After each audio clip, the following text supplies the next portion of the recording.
राशि वो 50 लाख रुपए से बढ़ा करके 1 करोड़ रुपए करने की वो स्वीकृति उसमें की गई है, क्योंकि पिछले दिनों इस बात की अनाउंसमेंट हो गई थी। आज जो कैबिनेट के सामने आया है और उसको पास किया गया है। और जो 2024-25 के बजट भाषणों में शहीदों को, उनके बलिदानों को जो मान्यता देते हुए जो अनुग्रह राशि की जो मैंने चर्चा की है, उसको बढ़ाने का निर्णय इसमें किया गया है। और दूसरा एजेंडा जो हमारा था, दूसरे एजेंडे में हमने जो उनके बलिदानों को जो मान्यता देते हुए जो अनुग्रह राशि की जो मैंने चर्चा की है, उसको बढ़ाने का निर्णय इसमें किया गया है।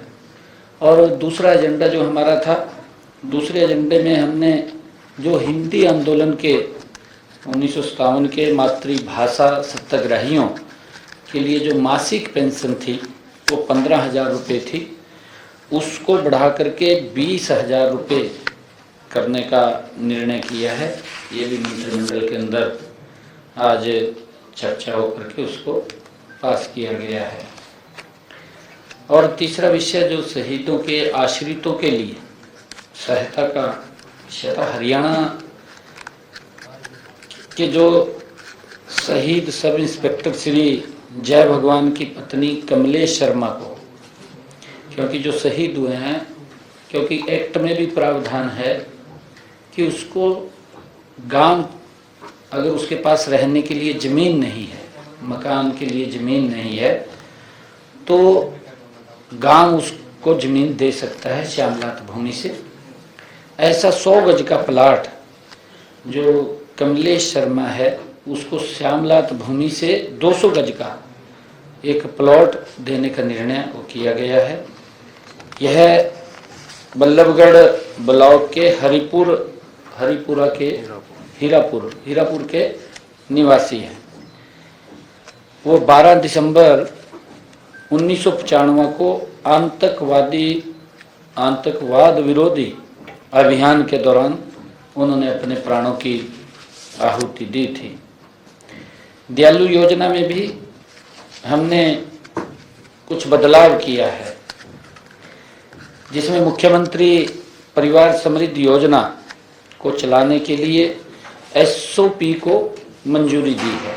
मुख्यमंत्री परिवार समृद्धि योजना के तहत प्रधानमंत्री जीवन ज्योति बीमा योजना, प्रधानमंत्री सुरक्षा बीमा योजना और अन्य केंद्र सरकार की योजनाओं के लाभार्थियों का प्रीमियम हरियाणा सरकार देती थी। अब राज्य सरकार ने यह निर्णय किया है कि प्रति वर्ष प्रति पात्र परिवार, जो पात्र परिवार है, 1,000 रुपये दीन दयाल उपाध्याय अंत्योदय परिवार सुरक्षा योजना, जो दयालु योजना है, में हस्तांतरित किए जाएंगे। ऐसे पात्र परिवारों की वार्षिक आय उनकी 1,80,000 रुपये तक होनी चाहिए। ऐसे परिवारों को इस योजना के तहत रखा गया। इनका उद्देश्य राज्य में समाज के आर्थिक रूप से कमजोर वर्गों से संबंधित पात्र परिवारों को जीवन, दुर्घटना बीमा और पेंशन लाभ सहित वित्तीय सहायता तथा सामाजिक सुरक्षा प्रदान करना है। इसके अंदर भी हमने थोड़ा ये बदलाव किया है। हमने EDC प्रणाली में भी बदलाव किया है। जो बाह्य विकास शुल्क है EDC की गणना के लिए इंडेक्स मैकेनिज्म के संशोधन को मंजूरी दी है। 1 जनवरी 2025 से 31 दिसंबर 2025 तक EDC में 20% की ये बढ़ोतरी की है और 1 जनवरी 2026 से EDC दरों में हर वर्ष ऑटोमेटिक वो 10% की वृद्धि होगी। इंडेक्सेशन नीति वर्ष 2015 के लिए ईडीसी दरों पर आधारित थी और इनमें आज तक कोई वृद्धि नहीं की थी। पीछे वृद्धि काफी समय से नहीं, हर साल इसके अंदर वृद्धि होती थी। लगभग 5 साल इसको हुए, इसमें कोई वृद्धि नहीं, उसी आधार के ऊपर वो चल रहा था। आर्थिक जोन से विकास, हमने जो नगर एवं ग्राम नियोजन विभाग द्वारा पटौदी, हेली मंडी और फर्रुखनगर जिला गुरुग्राम में लो पोटेंशियल जोन को मीडियम पोटेंशियल जोन में मंजूरी को भी दी है, क्योंकि पिछले दिनों ये सीएम अनाउंसमेंट थी, उसके अंदर हमने आज इस मंत्रिमंडल की बैठक में उसको मंजूरी दी है। इससे हरियाणा सरकार लाइसेंस शुल्क और बाहरी विकास शुल्क, ईडीसी, रूपांतरण शुल्क आदि की दरों में डेवलपर से अधिक राजस्व प्राप्ति करने के सक्षम होंगी, जिससे उस क्षेत्र के विकास कार्यों को गति से बढ़ाया जाएगा। बैठक में एक हमारा जो विषय था कि बैठक में हरियाणा लॉजिस्टिक वेयर हाउस और रिटेल नीति 2019 के विस्तार को भी स्वीकृति प्रदान की गई है। और ये विस्तार तब तक किया गया जब तक हमारी नई पॉलिसी, जो पॉलिसी बन रही है, जब तक वो नई पॉलिसी बन करके नहीं आ जाती, जल्दी ही वो नई पॉलिसी आएगी, हमने उसको तब तक के लिए बढ़ाया है, शॉर्ट टर्म के लिए उसको बढ़ाया है। निजी क्षेत्रों के निवेश के साथ साथ लॉजिस्टिक, वेयर हाउसिंग और रिटेल क्षेत्रों में पीपी निवेश को ये आकर्षित करना है। पीपी मोड के ऊपर वो बनेंगे, ऐसा आज उसको स्वीकृति दी है। हरियाणा स्टाफ सिलेक्शन कमीशन, जो मंत्रिमंडल ने एक निर्णय ये किया है कि ग्रुप ए और ग्रुप बी की भर्ती के लिए आधार प्रमाणीकरण को मंजूरी दी है कि उसके लिए अगर कोई ग्रुप ए और ग्रुप बी के अंदर अप्लाई करता है तो हमने आधार को मैंडेटरी किया है कि उसका आधार कार्ड उसके अंदर लगना चाहिए। एचपीएससी पोर्टल पर विभिन्न पदों के लिए पंजीकरण प्रक्रिया के दौरान आधार प्रमाणीकरण होगा, ये हमने अनिवार्य उसके अंदर किया है। इससे जो धोखाधड़ी करने वाले उम्मीदवारों पर अंकुश लगेगा। उम्मीदवारों के डेटा की सटीकता भी सुनिश्चित होगी, साथ ही भर्ती प्रक्रिया की विश्वसनीयता बढ़ेगी और प्रतियोगी परीक्षाओं में जनता का विश्वास और मजबूत होगा। हमने पंचकुला जो पीएमडीए है, महानगर विकास प्राधिकरण अधिनियम 2021 में भी संशोधन को मंजूरी दी है।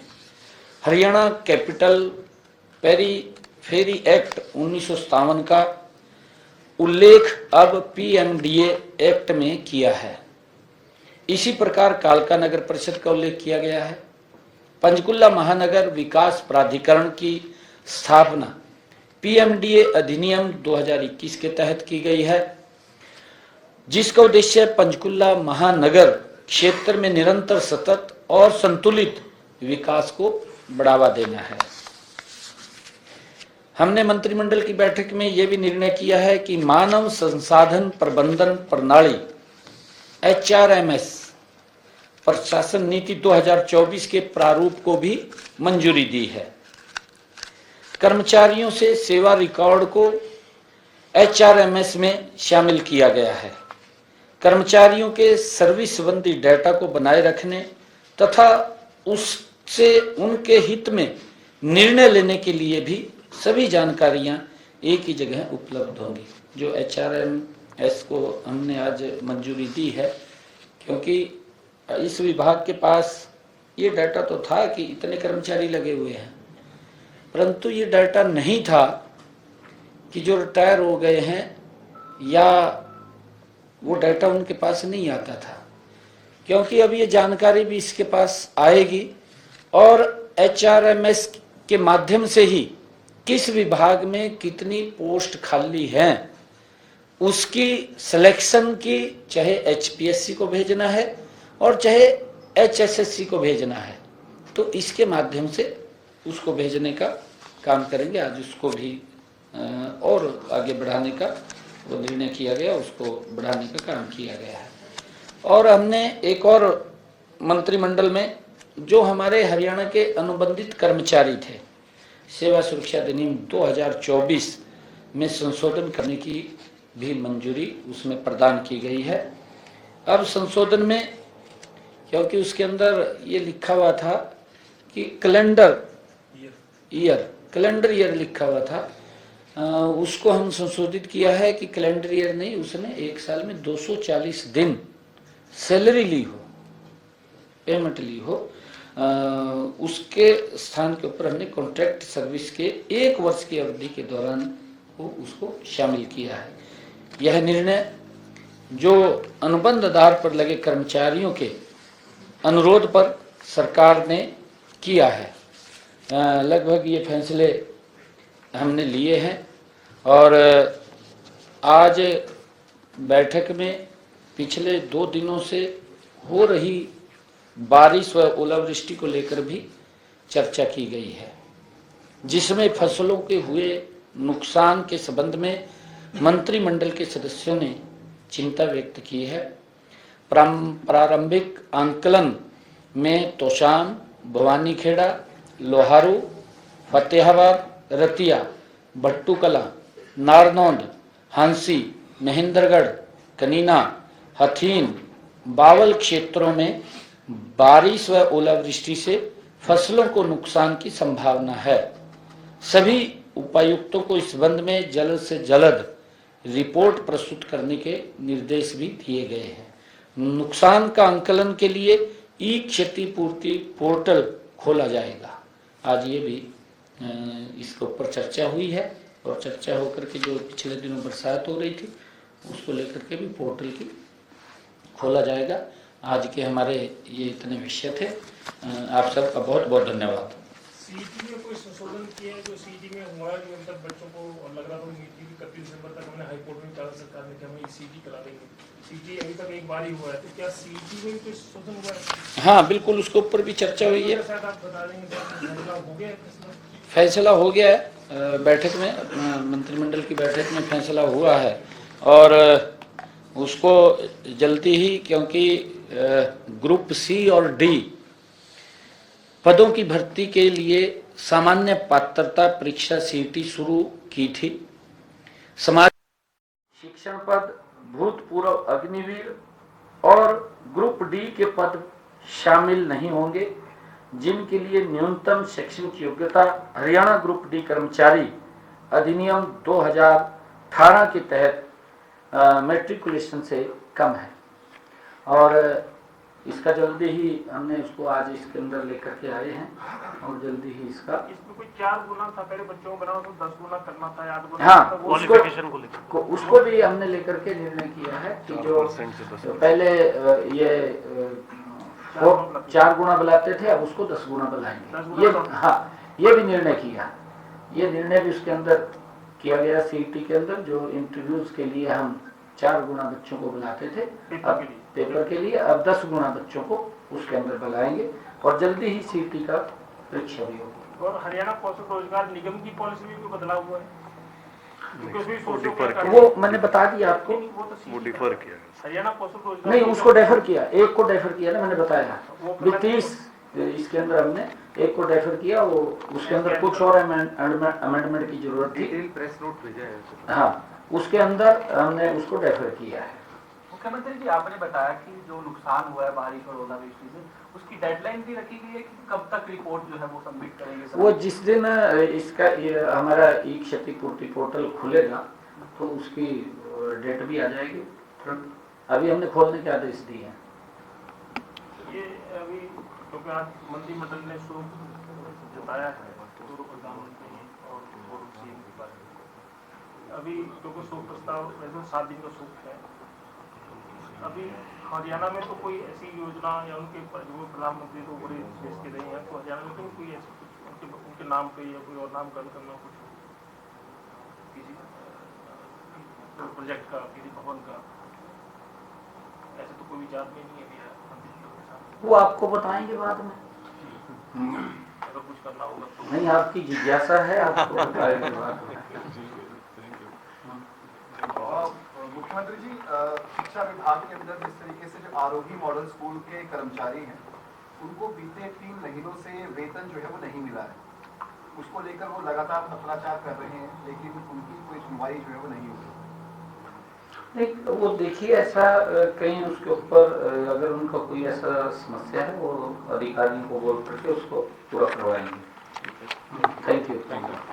एक मुख्यमंत्री जी 16 नवंबर 2024 को जो आपने कैशलेस किया था ना पत्रकारों से ये लाइव तस्वीर आप देख रहे थे। हरियाणा के मुख्यमंत्री नायब सिंह सैनी ने प्रेस कॉन्फ्रेंस को संबोधित किया और आज जो कैबिनेट की महत्वपूर्ण बैठक हुई उसमें जिन जिन मुद्दों पर चर्चा की गई उसको इस प्रेस कॉन्फ्रेंस के जरिए मुख्यमंत्री नायब सिंह सैनी ने बताया है। बारिश और ओलावृष्टि को लेकर कई इलाकों में फसलों के नुकसान की आशंका, जिला डीसी को नुकसान के आकलन के निर्देश दिए गए हैं। आकलन रिपोर्ट के बाद उचित मुआवजा जो है वो किसानों को दिया जाएगा। प्रेस कॉन्फ्रेंस के दौरान मुख्यमंत्री नायब सिंह सैनी ने यह कहा, शहीद परिवारों को 50 लाख से बढ़ाकर 1 करोड़ की मदद राशि दी जाएगी। कैबिनेट बैठक में 31 एजेंडों पर चर्चा हुई। पेंशन 15,000 से बढ़ाकर 20,000 की जाएगी और साथ ही कई मुद्दों पर कैबिनेट की बैठक में चर्चा हुई। कई प्रस्तावों पर मुहर लगाई गई और ये तमाम बातें इस दौरान इस प्रेस कॉन्फ्रेंस के जरिए मुख्यमंत्री नायब सिंह सैनी ने संबोधित करते हुए बताई। जिला डीसी को नुकसान के आकलन के निर्देश दिए गए हैं। ओलावृष्टि और भारी बारिश की वजह से जो फसलों को नुकसान हुआ है, किसानों को उसका मुआवजा दिया जाएगा।